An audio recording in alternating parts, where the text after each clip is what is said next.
at kumpleto yung batas na yon, walang blanco, walang kulang, at yung amount ay nagsusuma.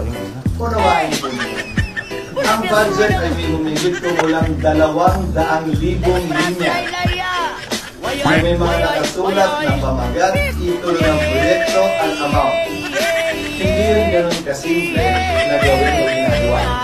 Kaya ang isa, kung mapapansin din niyo, pinakita nilang unang pamagat na may firma ako. Kasi nakikita kong kopya na yun, wala na akong firma, kung hindi ko lang isang galing yun. Ay nakasaad doon na otorisado ang Committee on Appropriation and Finance na mag-correct, mag-ano, maglagay dahil posible na may nakaligtaan doon. So, sinabi din doon